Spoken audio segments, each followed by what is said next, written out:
ప్రియులారా, మిమ్మల్ందరినీ నేటి ఈ ప్రేమధార కార్యక్రమానికి స్వాగతం పలుకుచున్నాం. మీరందరూ దినదినము దేవునిలో ఎదుగుతూ దేవుని పరిచర్యకు మరియు ఇతరులకు ఆశీర్వాదకరంగా ఉన్నారని తలస్తున్నాం. గత కొన్ని రోజులుగా మనము ఆదికాండం యొక్క అధ్యయనాలకు సంబంధించి ఎన్నో విషయాలను ధ్యానిస్తూ వస్తున్నాము. నేటి ఈ కార్యక్రమంలో ఏశావు షేయూరుకు వెళ్ళి ఏదోముగా ఆ వంశావళికి మూల పురుషుడుగా ఎలా మారాడు అనే విషయాలు మరియు యాకోబు కుటుంబంలో వచ్చిన కలహాలకు గల కారణంను, దానికి సంబంధించిన వివరాలను వివరంగా తెలుసుకుందామా?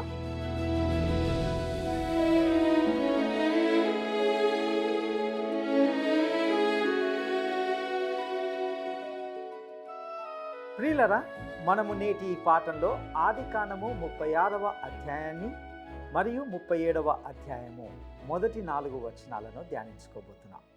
ఈ అధ్యాయము పూర్తిగా ఎదోము దేశంగా మారిన ఏశావు కుటుంబం గురించి చర్చిస్తుంది. సగటు వీక్షకుడికి ఇది అంత ఆసక్తికరంగా ఉండకపోవచ్చు. ఈ పేర్లను మరియు వాటి నుండి వచ్చిన ప్రజలను గురించి తెలుసుకోవాలనుకునే వారికి మాత్రము ఇది ఒక అద్భుతమైన అధ్యయనంగా ఉండబోతుంది. ఇక్కడ ప్రస్తావించబడిన కొన్ని పేర్లు నేడు ఆ గొప్ప అరేబియా ఎడారిలో వినే పేర్లు అని మీరు కనుగొంటారు. ఏశావు సంతతి అయిన ఒమారు, తేమాను, సెపో, కనజు మరియు కోరహు అనేవారు ఇందులో ఉంటున్నారు. ఇక్కడ ఏశావు కుటుంబం ఉన్నది మరియు వారు ఇప్పటికీ ఆ ప్రాంతంలోనే ఉన్నారు. ఏశావు కుటుంబము మృత సముద్రానికి దక్షిణంగా మరియు తూర్పున ఉన్న ఎదోములో స్థిరపడింది. ఇది వాస్తవానికి ఒక పర్వత ప్రాంతం మరియు ఎదోము రాజధాని. రాతితో చెక్కబడిన పెట్రా నగరము నేడు ఇప్పటికీ అక్కడే ఉంది. ఎదోము గురించి యెషయా, ఇర్మియా, ఎహెజ్కేలు మరియు ఓబద్యా పుస్తకాల్లోని ప్రవచనము అసాధారణంగా నెరవేరింది. ఎదోము జాతి ఏశావు నుండి వచ్చింది. ఈ అధ్యాయంలో 3 సార్లు ఏశావు ఎదోముకు తండ్రి అని చాలా స్పష్టంగా చెప్పబడింది. వాస్తవానికి పేర్లు పర్యాయ పదాలుగా వాడబడ్డాయి. ఉదాహరణకు 8వ వచనంలో ఈ విషయాన్ని మనం గమనిస్తాం. ఇంతకీ ఏశావు మరియు ఎదోము మధ్య తేడా ఏమిటి? సరే, మనము మొదట ఏశావును కలిసినప్పుడు అతన్ని ఇస్సాకు కుటుంబంలో ఒక బాలుడిగా చూసాం. అతడు బహిరంగంగా కఠినమైన వ్యక్తిగా, అందంగా కనిపించే క్రీడలకు చెందిన బాలునిగా ఉన్నాడు. బాహ్యంగా అతడు ఎంతో ఆకర్షణీయంగా కనిపించాడు. కానీ ఎవరైనా శరీర సంబంధమైన వ్యక్తి అంటూ ఉన్నాడు అంటే ఆ వ్యక్తి ఏశావే. ఒక క్రైస్తవ విశ్వాసి అయిన అమ్మాయి ఒక అందమైన యువకుడికి సంబంధించినటువంటి ఉదాహరణను మీకు నేను చెప్పాలనుకుంటున్నాను. వారిద్దరూ అందంగా కనిపించే యువకులు. ఆమె తండ్రి చాలా ధనవంతుడు.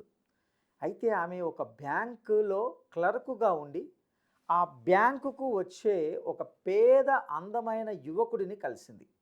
ఈ అబ్బాయి కూడా ఆ అమ్మాయిని కలిశాడు. అతడు ఎంతో అందమైన, ఆకర్షణీయమైన, కొంత కఠినమైన వ్యక్తిగా ఉన్నాడు. వాస్తవానికి ఆ అమ్మాయి ప్రభువు వద్దకు నడిపించబడిన ఒక మంచి విశ్వాసి అయిన క్రైస్తవ అమ్మాయి.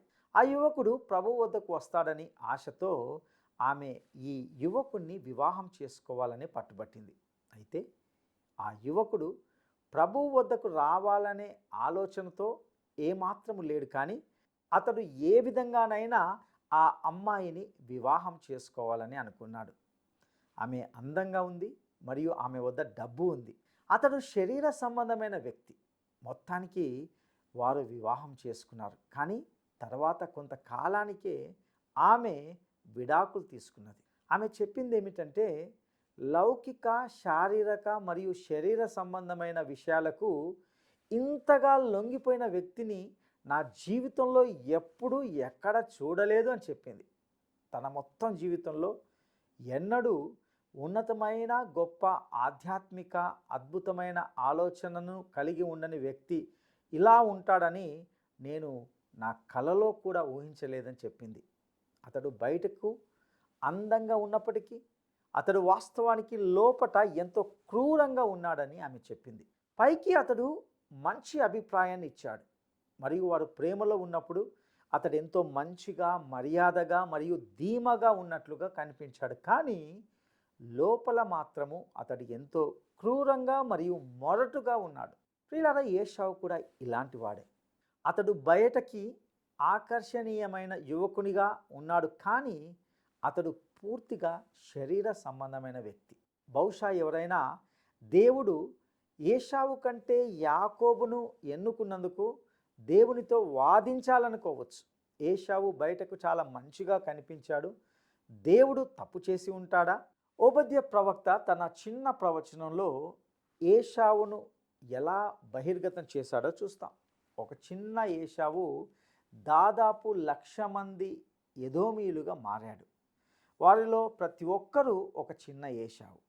ఇప్పుడు ఎదోము దేశాన్ని పరిశీలించండి, మరియు ఏశావు నుండి ఏమి వచ్చిందో మీరు చూస్తారు. అతడు చాలా విస్తరించబడ్డాడు. మనం ఏమి చూస్తాము? గర్వముతో నిండిన దేశాన్ని మనం చూస్తాం. దేవుడు ఎదోముతో ఇలా అన్నాడు. ఓబద్య గ్రంథము 1వ అధ్యాయము 3-4 వచనాలను మనం గమనిద్దాం.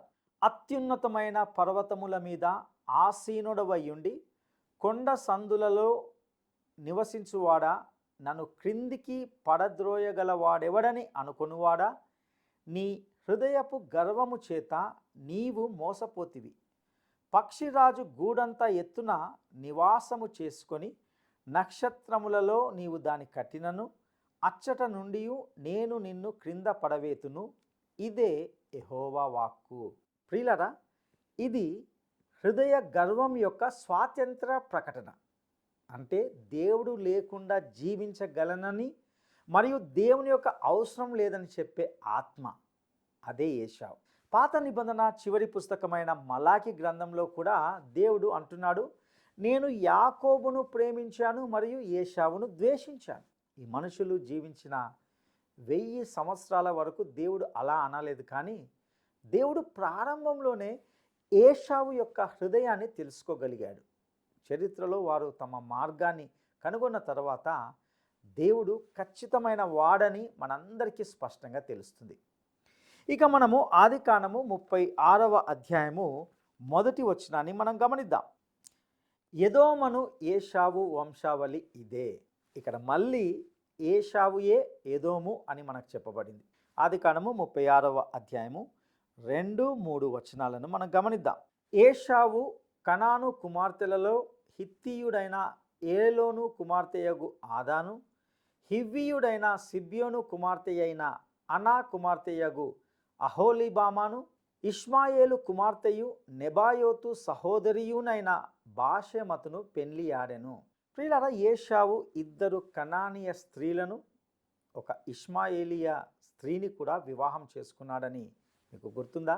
ఆదికాండము 36వ అధ్యాయము 6-7 వచనాలను మనం గమనిద్దాం. ఏశావు తన భార్యలను, తన కుమారులను, తన కుమార్తెలను, తన ఇంటి వారినందరినీ, తన మందలను, తన సమస్త పశువులను, తాను కనాను దేశంలో సంపాదించిన ఆస్తి యావత్తును తీసుకొని తన తమ్ముడైన యాకోబు ఎదుట నుండి మరి ఒక దేశమునకు వెళ్ళిపోయాను. వారు విస్తారమైన సంపద గలవారు గనుక వారు కలిసి నివసింపలేకపోయిరి. వారి పశువులు విశేషమై ఉన్నందున వారు పరదేశులై ఉండిన భూమి వారిని భరింపలేకపోయాను. ప్రియులారా, అబ్రహాము మరియు లోతు కూడా అదే సమస్యను ఎదుర్కొన్నారని మనం గుర్తుంచుకోవాలి. వారికి తగినంత మేత భూమి లేదు. ప్రతి ఒక్కరికి చాలా పశువులు ఉన్నాయి. వారు విడిపోయారు. మరి ఇప్పుడు ఏశావు వాగ్దాన దేశాన్ని విడిచిపెట్టాడు. ఆర్థిక పరిస్థితుల కారణంగా దానిని స్వయంగా విడిచిపెట్టాడు. ఇక ఆదికాండము 36వ అధ్యాయము 8వ వచనాన్ని మనం గమనిద్దాం. అప్పుడు ఏశావు షేయిరు మన్యములో నివసించెను. ఏశావు అనగా ఎదోము. ఇప్పుడు ఏశావు కనానులోని షేయిరు దేశం నుండి తరలి వెళ్తాడు. యాకోబు పద్దనరాము నుండి తిరిగి వచ్చినప్పుడు అతడు నివసించిన షేయిరు పర్వతానికి, అనగా ఆదికాండము 32:3లో నేను ఇప్పటికే వివరించిన షేయిరు పర్వతానికి అతడు వెళ్తాడు. ఇక ఆదికాండము 36వ అధ్యాయము 11-12 వచనాన్ని మనము గమనిద్దాం. తిమ్నా ఏశావు కుమారుడైన ఎలీఫజునకు ఉపపత్ని. ఆమె ఎలీఫజుకు అమాలేకును కనెను. వీరు ఏషావు భార్య అయిన ఆదా కుమారులు. ఇది అమాలేకీయుల ప్రారంభం. శతాబ్దాలుగా అక్కడ ఎడారిలో ఉన్న ఆ తెగలు అనేక దిక్కులకు వెళ్ళాయి. వారిలో చాలామంది ఉత్తర ఆఫ్రికా అంతటా వెళ్ళారు. అరబ్ గోత్రాలన్నీ అబ్రహాము నుండే వచ్చాయి. ఐగుప్తు స్త్రీ హాగరు ద్వారా మరియు షారా మరణం తర్వాత అతడు వివాహం చేసుకున్న కెతూరా ద్వారా వచ్చాయి. మరియు గోత్రాల అంతర్వివాహాలు జరిగాయి. వారు కూడా ఇశ్రాయేలీలకు చెందిన ఒకే కుటుంబానికి చెందినవారు. ఒకసారి దైవ సేవకుడైన వర్నన్ మెగ్గి గారు మధ్యప్రాచ్యంలో ఒక అరబ్బును కలిశాడు. మెగ్గి గారు వారు హోలీ ల్యాండ్ టూర్ గ్రూప్కు ఇచ్చిన సందేశంలో ఇస్రాయేలు దేశం గురించి చేసిన ప్రకటన పట్ల ఆ అరబ్బు వ్యక్తి తన వ్యతిరేకత వ్యక్తం చేశాడు. అతడు క్రైస్తవ అరబ్ అయినప్పటికీ అతడు ఇస్రాయేలు జాతిని ఎలా ద్వేషిస్తున్నాడో బహిరంగంగానే చెప్పాడు. అప్పుడు ఆ దైవ సేవకుడు అతనితో ఇశ్రాయేలీయుడు మీ సోదరుడే అని అన్నప్పుడు అది అతనికి ఎంతో కోపం తెప్పించింది. ఆ అరబ్బీయుడు చెప్పాడు, నాకు అతనితో ఎటువంటి సంబంధం లేదు. అయితే మెగ్గి గారు చెప్పారు, మీరిద్దరూ మధ్య ప్రాచ్యానికి చెందిన సెమిటిక్ ప్రజలు. అబ్రహామును బట్టి మీరు కూడా ఆ కోవకు చెందినటువంటి వారే అని చెప్పినప్పుడు అది నిజమని అతడు తప్పకుండా ఒప్పుకోవాల్సి వచ్చింది.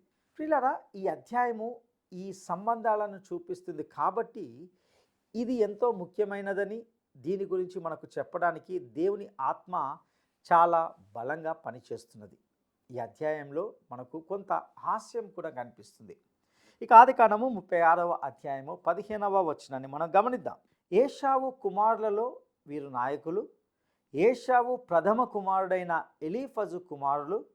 తేమాను నాయకుడు, ఓమారు నాయకుడు, సెపో నాయకుడు, కనజు నాయకుడు. ప్రపంచంలో వారికి ఈ నాయకులు ఎక్కడి నుండి వచ్చారు? ఇక్కడ ప్రభువుల ప్రారంభం ఉంది. వారు ఈ నాయకుడు అనే బిరుదులను స్వీకరించారు. వారిలో ప్రతి ఒక్కరూ ప్రభువులు నాయకులయ్యారు. ఇది కేవలము మారు పేరు కాదు, వారు దాని ద్వారా వ్యాపారాన్ని కలిగి ఉన్నారని సూచిస్తున్నారు. నాయకుల ప్రారంభము ఏషావు కుటుంబంలో ఉంది అని చూస్తాం. ఇక ఆదికాండము 36వ అధ్యాయము 19వ వచనాన్ని మనం గమనిద్దాం. ఎదోమను ఏషావు కుమారులు వీరు, వారి వారి సంతానపు నాయకులు వీరు. వారి కుటుంబంలో ఇప్పుడు ప్రభువులు లేదా నాయకులు అంటూ ఉన్నారు. చాలామంది ప్రజలు తమ పూర్వీకులను గొప్ప రాజవంశం నుండి వచ్చినట్లుగా చెప్పుకుంటారు. అందరూ రాజవంశం నుండి వచ్చినట్లు అనిపిస్తుంది. నిజానికి ఏషావు వారిలో చాలామందిని తయారు చేశాడు. అతడు రాజులను, ప్రభువులను, నాయకులను ఉత్పత్తి చేయడం కంటే ఎక్కువ ముందుకు వెళ్ళాడని చెప్పవచ్చు. ఇక ఆదికాండము 36వ అధ్యాయము 31వ వచనాన్ని మనం గమనిద్దాం. మరియు ఏ రాజైనను ఇశ్రాయేలీయుల మీద రాజ్య పరిపాలన చేయక మునుపు ఎదోము దేశములో రాజ్య పరిపాలన చేసిన రాజులు ఎవరనగా, ప్రియులరా, రాజులను కలిగి ఉండడం అనేది దేవుడు తన ప్రజల కోసం ఉద్దేశించింది కాదు. కానీ ఇది ఎదోము జీవన శైలి. వారికి ప్రభువులు మరియు రాజులు ఉన్నారు. మీరు ఏషావు కుటుంబానికి చెందిన వారైతే మీకు ఒక బిరుదు అనేది అవసరం. ఎందుకంటే వారు అలాంటి జాతి వారు. ఇశ్రాయేలు ప్రజలకు రాజులు ఉండడానికి ముందే ఏషావు ప్రజలకు రాజులు అనేవారు ఉన్నారని గమనించడం ఎంతో ఆసక్తికరంగా ఉంది. వాస్తవానికి మొదటి సమూయేలు గ్రంథము 8వ అధ్యాయము 5వ వచనంలో ఇశ్రాయేలు ప్రజలు సమూయేలుతో సకల జనుల మర్యాద చొప్పున మాకు ఒక రాజును నియమింపుము అని అంటారు. వారు బహుశా ఇలా అని ఉండవచ్చు, దక్షిణాన ఉన్న మా సహోదరులైన ఎదోమీలకు రాజులు ఉన్నారు, వారిలాగే మేము కూడా రాజులను కలిగి ఉండాలని కోరుకుంటున్నాము అని చెప్పి ఉండవచ్చు. ఇక ఆదికాండము 36వ అధ్యాయము 40 నుండి 43 వచనాలను మనము గమనిద్దాం. మరియు వారి వారి వంశముల ప్రకారము వారి వారి స్థలములలో వారి వారి పేర్ల చొప్పున ఏషావు సంతానపు నాయకుల పేరు లేవనగా, తిమ్నా నాయకుడు, అల్వా నాయకుడు, యతేతు నాయకుడు, అహోలిబామా నాయకుడు, ఏలా నాయకుడు, పీనోను నాయకుడు, కనజు నాయకుడు, తేమాను నాయకుడు, మిప్సారు నాయకుడు, మగ్దియేలు నాయకుడు, ఈరాము నాయకుడు. వీరు తమ తమ స్వాస్థ్యమైన దేశమందు తమ తమ నివాస స్థలముల ప్రకారము ఎదోము నాయకులు. ఏషావు ఎదోమీయులకు మూల పురుషుడు. ప్రియులారా, తిరస్కరించబడిన వంశం యొక్క కుటుంబ చరిత్ర ఇది. అధ్యాయము చివరి పునఃప్రారంభము ఇచ్చినప్పుడు అది మళ్ళీ ఏషావు వంశం నుండి వచ్చిన ప్రధానులను జాబితాగా చేస్తుంది. వారు ఒక చోట కలిసి వచ్చినప్పుడు ఒకరినొకరు వంగి తూలనాడుతూ దూషించుకొని ఉండవచ్చు. ఇక్కడ అందరూ నాయకులే. అల్వా నాయకుడు, తిమ్నా నాయకుడు మరియు అందరూ రాజులు, ప్రభువులు నాయకులే. నిజంగా మానవ శాస్త్రం లేదా జాతి శాస్త్రాన్ని అధ్యయనం చేసే వ్యక్తులు ఎవరైనా ఉంటే ఇది చాలా ఆసక్తికరమైన అధ్యాయం అని చెప్పవచ్చు. ఇలాంటి అధ్యాయము కుటుంబ చరిత్రను ఇస్తుంది. ఇది బహుశా ఏ ఇతర మూలం వెళ్ళలేనంత కాలము విస్తరించి ఉంటుంది. కాబట్టి ఈ అధ్యాయము అధిపతుల నాయకుల జాబితాతో ముగిస్తుంది మరియు వారి నివాసం అనగా ఎదోము వారి స్వాధీన దేశంలో ఉందని మళ్ళీ ప్రస్తావిస్తుంది. ఎదోమీల తండ్రి ఏషావు. ఓబద్య ప్రవక్త యొక్క ప్రవచనాల్లో మరియు మలాకిలో దీని పనితీరును మనం చూస్తాం. ప్రియ స్నేహితుడా, ఈ భాగాలు చాలా అద్భుతమైనవి మరియు మనము దానిని విస్మరించలేం. ఇప్పుడు మనము 37వ అధ్యాయంలోకి వస్తున్నాం. ఇందులో యాకోబు కుటుంబంలో ఉన్నటువంటి కలహాలకు కారణాన్ని గూర్చి మరియు యోసేపు కలలను గూర్చి, యాకోబు యోసేపును తన సహోదరుల వద్దకు పంపడాన్ని గూర్చి మరియు యోసేపు బానిసగా అమ్మబడడాన్ని గురించి చూస్తాం. మనము అబ్రహాము, ఇస్సాకు మరియు యాకోబు వంశావళి కథను తిరిగి ప్రారంభిస్తున్నప్పుడు ఆదికాండంలోని ఈ చివరి విభాగంలో 4వ అత్యుత్తమ వ్యక్తి వద్దకు వస్తాం. ఇక్కడ నుండి ఆదికాండము గ్రంథము అంతటా కేంద్ర బిందువుగా, కేంద్ర వ్యక్తిగా యోసేపు ఉన్నప్పటికీ మనం ఇంకా యాకోబు కుటుంబంతోనే వ్యవహరిస్తున్నామని మనం గుర్తుంచుకోవాలి. అబ్రహాము లేదా ఇస్సాకు లేదా మరెవరికైనా కంటే యోసేపుకే ఈ గ్రంథంలో ఎక్కువ అధ్యాయాలు కేటాయించబడ్డాయి. ఆదికాండము 1 నుండి 11 అధ్యాయాలతో కూడిన మొదటి భాగము మొత్తం కాలం కంటే కూడా యోసేపుకే ఎక్కువ అధ్యాయాలు అంకితం చేయబడ్డాయి. దీని వలన ఒక ఆలోచనాత్మక విద్యార్థి కొంతసేపు ఆగి లేఖనాల్లో యోసేపుకు అంత ప్రాముఖ్యత ఎందుకు ఇవ్వాలి అని అడగాలి. బహుశా అనేక కారణాలు ఉండవచ్చు.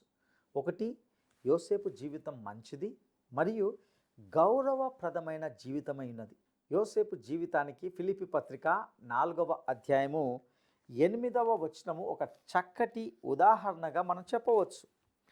ఫిలిప్పీ పత్రిక 4వ అధ్యాయము 8వ వచనం, మెట్టుకు సహోదరులారా, ఏ యోగ్యత అయినను మెప్పైనను ఉండిన ఎడల ఏవి సత్యమైనవో, ఏవి మాన్యమైనవో, ఏవి న్యాయమైనవో, ఏవి పవిత్రమైనవో, ఏవి రమ్యమైనవో, ఏవి ఖ్యాతి గలవో వాటి మీద ధ్యానముంచుకొనుడి. ప్రియులారా, దేవుడు మన ముందు మంచిది, సద్గుణము కలిగినది మరియు గొప్పది ఏదైనా ఉండాలని కోరుకుంటున్నాడు. మరియు యోసేపు జీవితం కూడా అలాగే ఉంటున్నది. ఇక యోసేపు జీవితానికి ప్రాముఖ్యత ఇవ్వడానికి గల రెండవ కారణం ఉంది మరియు అది ఎంతో గొప్పది. అదేమిటంటే, లేఖనాల్లో యోసేపు కంటే క్రీస్తును పోలిన వ్యక్తి మరొకరు ఎవరు లేరు. అయినప్పటికీ క్రొత్త నిబంధనలో ఎక్కడ యోసేపును క్రీస్తుకు పోలుస్తూ మనకు ఎక్కడ చెప్పబడలేదు. అయితే నేను అంటున్నది ఏమిటంటే, ఆ సమాంతరము, ఆ పోలిక యాదృచ్ఛికంగా ఉండకూడదు. మనము అతని కథలోకి వెళ్తే ఈ సమాంతరాల్లో చాలా వాటిని ప్రస్తావించుకోబోతున్నాం. వాటికి సంబంధించి కనీసము 30 ఉంటున్నాయి. వాటిని నేను తర్వాత ఒక జాబితాగా ఇస్తాను. ఇక ఇప్పుడు మనము యాకోబు వంశావళి కథను తిరిగి ప్రారంభిస్తాం. అది మెస్సియా, క్రీస్తు వద్దకు దారి తీసే వంశావళిగా ఉంటున్నది. యోసేపు కథ ప్రారంభమయ్యే సమయానికి యాకోబు కనానులో నివసిస్తున్నాడు. యాకోబు కుటుంబంలో కలహాలకు కారణాన్ని ఒకసారి గమనిద్దాం. ఆదికాండము 37వ అధ్యాయము మొదటి వచనాన్ని మనము గమనిద్దాం.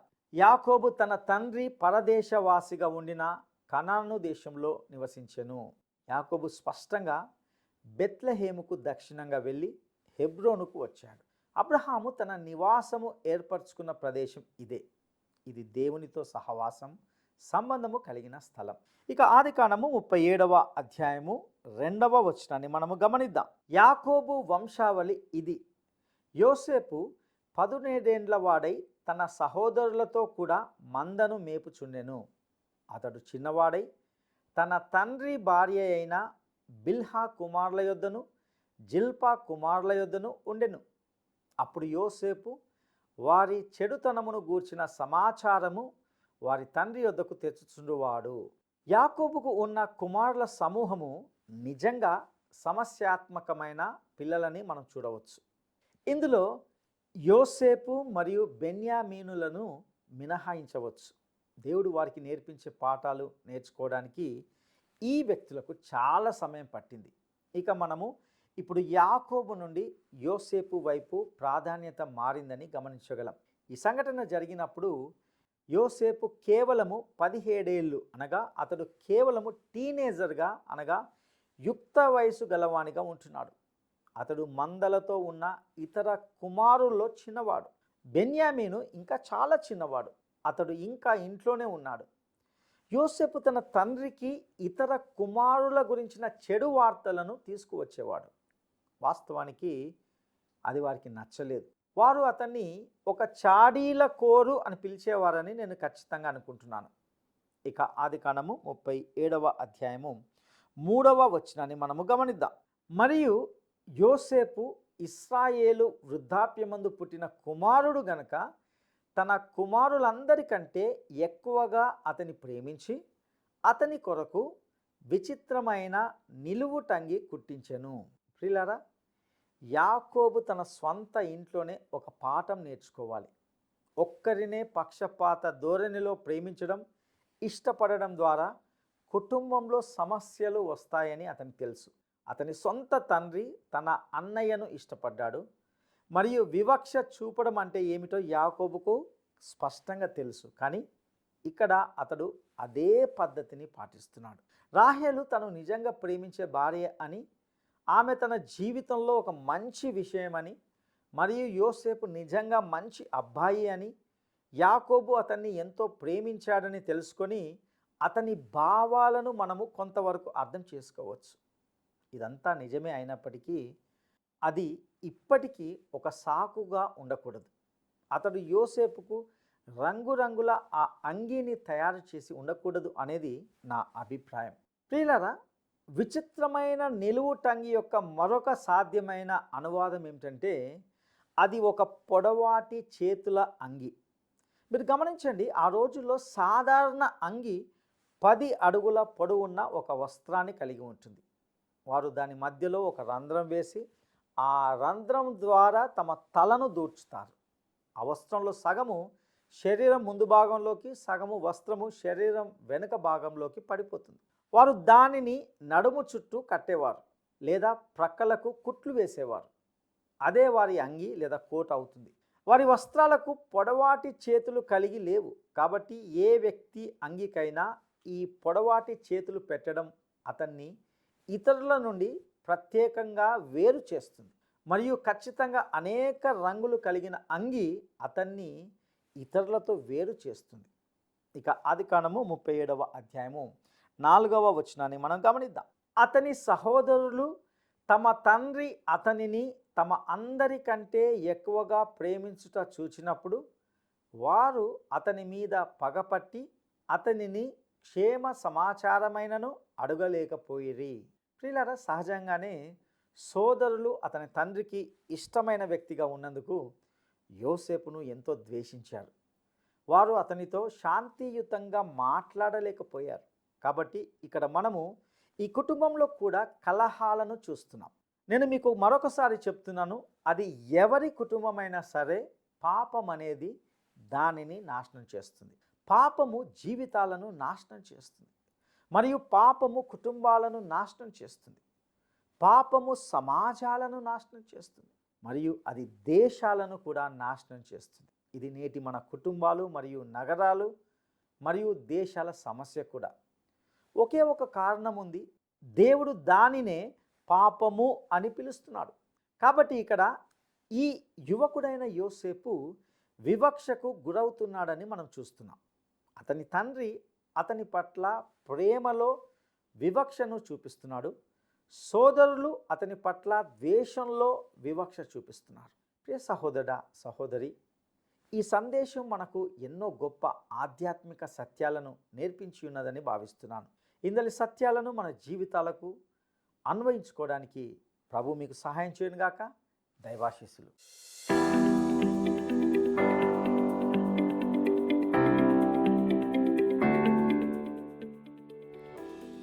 ఎదోమీల హృదయ స్థితిని గూర్చి ఓబద్య ప్రవక్త ఏమని వివరించాడు? ఎదోమీల హృదయ స్థితిని గూర్చి ఓబద్య ప్రవక్త ఏమని వివరించాడు? 1. వారు చాలా దీనులు. 2. వారి హృదయపు గర్వము వారిని మోసపుచ్చింది. 3. వారు దేవునిని ఎంతో ప్రేమించారు. ఈ ప్రశ్నకు సరైన జవాబును ఈ వాట్సాప్ నంబర్కు పంపండి. మా వాట్సాప్ నంబర్ 9399952570. ఈ ఆధ్యాత్మిక సందేశాల ద్వారా దేవుడు మీతో వ్యక్తిగతంగా మాట్లాడుతూ ఉన్నాడని, ఇందలి సత్యాలు మీ ఆధ్యాత్మిక జీవితాలకు దోహదకరంగా ఉన్నాయని తలస్తున్నాం. మీ అభిప్రాయాలు, సందేహాలు, ప్రార్థన మనవులు మాతో పంచుకుంటారు కదూ.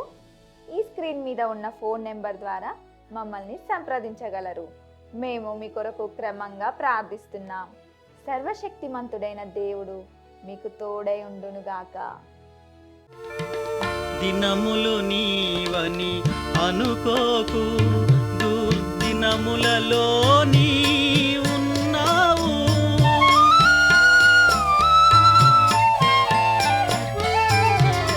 దినములు నీవని అనుకోకు, దుర్దినములలో నీ ఉన్నావు. ఏనాడో నీ జీవితాంతము, ఏనాడో నీ జీవితాంతము. ఈ క్షణమే యేసుని చేరుము. నీ జీవితము నీటి బుడగ సమానము, నీ నివాసము అశాశ్వతము. మరి ఎందుకు నీకి ప్రయాస? ఈ కార్యక్రమం మీకు నచ్చిందా? అయితే వెంటనే మిస్డ్ కాల్ ఇవ్వండి. బహుమతి పొందే విజేత మీరే కావచ్చు.